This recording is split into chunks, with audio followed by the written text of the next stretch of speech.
My name is Rachel, and until last fall, I genuinely believed I could survive anything if I just stayed quiet long enough.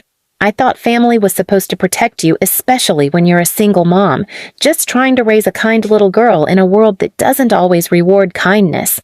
But what happened in my parents' kitchen shattered every illusion I'd clung to. Please subscribe to our channel and tell us in comments, from where are you watching this video? It was a chilly Sunday afternoon when we visited my parents' house for what was supposed to be a casual family lunch. My daughter, Lila, had just turned 7 the week before. She was shy, sweet, a little clumsy, and gentle to a fault. I dressed her in a little yellow cardigan and brought along a tray of cookies we baked together. I wanted to show them we were doing okay on our own, even without a man beside us. My sister Chloe was already there when we arrived. Her heels clicked on the hardwood floor like they owned the place. She wore designer sunglasses indoors, her makeup flawless, her perfume aggressive. Chloe had always been the star, loud, dramatic, impulsive, praised for her ambition, while my calmness was mistaken for weakness. She looked Lila up and down and said, "You dressed her like a school librarian, Rachel." Mom laughed. Dad didn't even look up from his phone. I ignored the comment. I always did.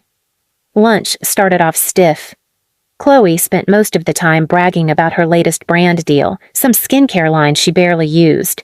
She made digs at my stay-at-home vibe and suggested I should get back out there because, in her words, no man wants a woman who disappears into motherhood. I looked at my mom, silently asking for backup. She just refilled Chloe's wine glass. It wasn't until dessert that the real storm hit. Lila accidentally knocked over Chloe's teacup while trying to reach for the cookie tray. It happened in a blink. The cup tipped, tea spilled, and some drops splashed onto Chloe's cashmere sleeve. Barely lukewarm, mind you, but Chloe erupted like I'd never seen before. "Are you kidding me?" she screamed, leaping up. "You little brat!" Lila froze, her eyes wide and terrified. "I'm sorry," she whispered, tears welling up. But Chloe wasn't finished. She stormed to the counter, grabbed the fresh kettle Dad had just boiled, yanked it off the base, and without even thinking, flung its contents toward the floor near Lila's feet. I gasped. Lila shrieked and jumped back. Boiling tea splashed across the tile, thankfully missing her by inches. The floor hissed. I rushed forward, pulling Lila into my arms. Her socks were soaked, but her skin was safe. Barely. I turned, eyes blazing. "What is wrong with you?" And do you know what my mother said? "She didn't hit her, Rachel. Don't be dramatic. Chloe's just passionate." I looked at my father. He muttered, "Should have kept the kid seated. No discipline anymore." That moment broke something in me. A silence stretched between us like a crack in the earth. Chloe rolled her eyes, sat down again, and poured herself more tea like nothing had happened. Lila clung to me, crying. I checked her feet, no burns, just pink from fright. But the betrayal? That would take longer to fade. I packed our things quietly. I didn't yell. I didn't fight. I didn't even cry, not yet. I just said, "Thank you for lunch," and left. But as I buckled Lila into her seat, I looked back at that house where I grew up learning that love was conditional, loyalty was selective, and my pain was always too inconvenient to acknowledge. That's when I decided they would never have access to me or my daughter again, not until they learned the meaning of consequences. And I would make sure Chloe understood exactly what passion without boundaries costs. 3 weeks passed. I didn't answer their texts. I ignored their missed calls. I left their birthday voicemail for Lila unheard. I wasn't going to pretend anymore. Meanwhile, I focused all my energy on Lila. She had nightmares for days after that Sunday. She'd cry in her sleep, mumbling, "Don't yell at me." I sat beside her bed every night and promised, "No one will hurt you again. I promise." But a promise means nothing if you don't act on it.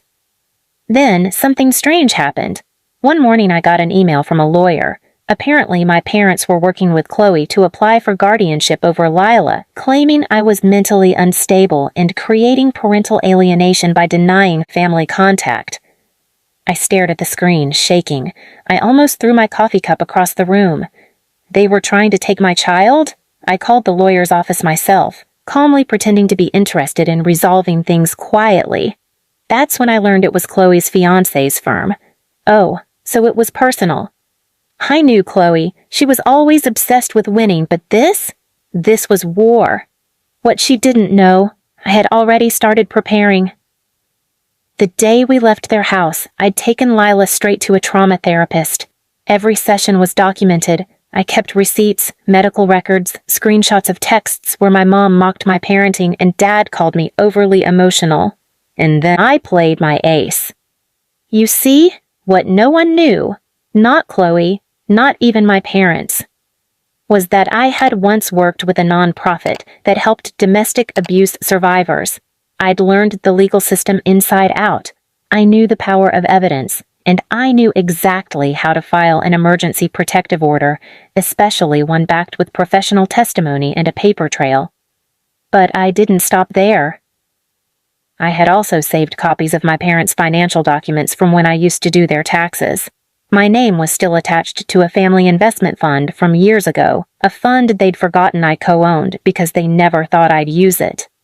I withdrew every dollar, legally, quietly. Then I called the retirement home they were on the wait list for and canceled their application, using my legal share of the fund to dissolve their financial eligibility. Chloe? I hit her where it hurt most. Remember that skincare brand she bragged about? I emailed them, anonymously, with video clips taken from that lunch, her screaming at a child yelling, "Brat," the boiling water on the floor. Yes, I'd had my phone recording in my pocket the whole time, a reflex I'd picked up from working in legal aid. 2 weeks later, the brand cut ties with her. Her sponsorship dropped. Her online followers plummeted. One Reddit thread went viral. Is Chloe Carter actually abusive? Still, I didn't speak. I didn't show up. I let my silence roar. The final straw? My parents showed up at my doorstep. They didn't knock. They banged. Rachel, this has gone too far. Lila was at school. I opened the door, calm, collected, holding the legal restraining order in my hand. You are no longer allowed within 200 feet of me or my child, I said. My father tried to push past me. We're your family. No, I said. You're their family, but you were never mine. He turned to Mom. Say something. She crossed her arms. Rachel, she didn't mean to hurt Lila. It's called being dramatic. I raised my voice for the first time in years. That's not drama. That's abuse, and you enabled it. They flinched. You watched her throw boiling liquid near a child and called it passion. You let her scream at a 7-year-old, and now you're angry I stood up for my daughter? They were speechless. You taught me that silence was survival, but I'm teaching my daughter that silence ends cycles. We don't protect abusers here, even if they share our blood. Then I closed the door. That night, Lila and I danced barefoot in the kitchen. We ate cookies. We laughed. For the first time in years, I felt free. But I wasn't done yet. 3 months had passed. Lila was healing. She still had moments flinches when a voice raised, or when someone moved too fast, but she was blooming again. She painted every day. She laughed more.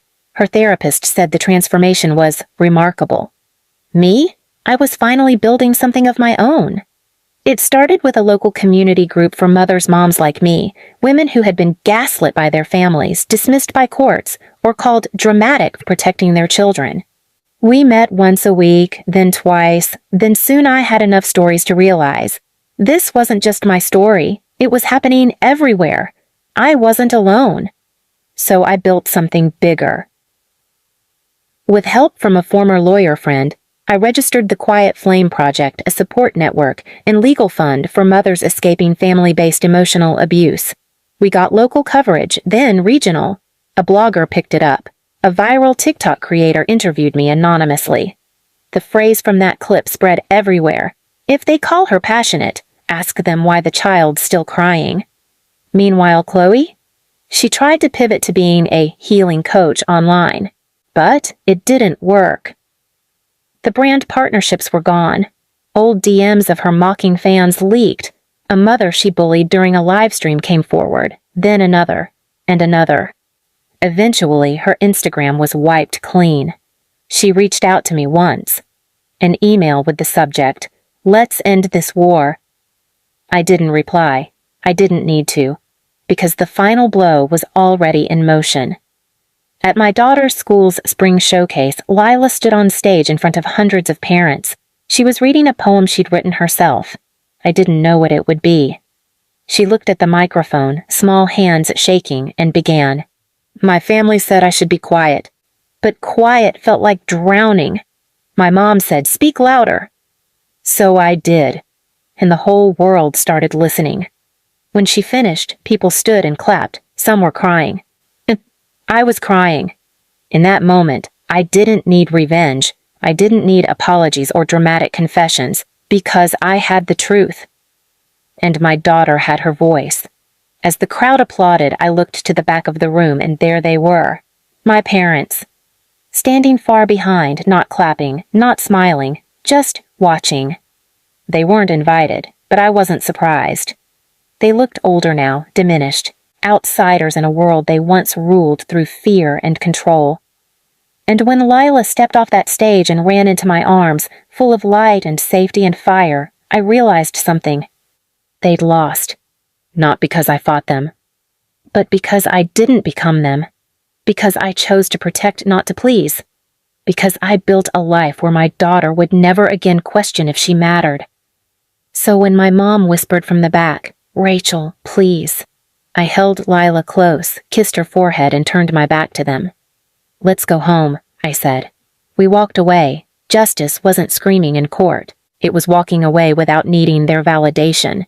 It was raising a child who knew her worth. And that was the sweetest revenge of all. Please subscribe to our channel and tell us in comments from where are you watching this video.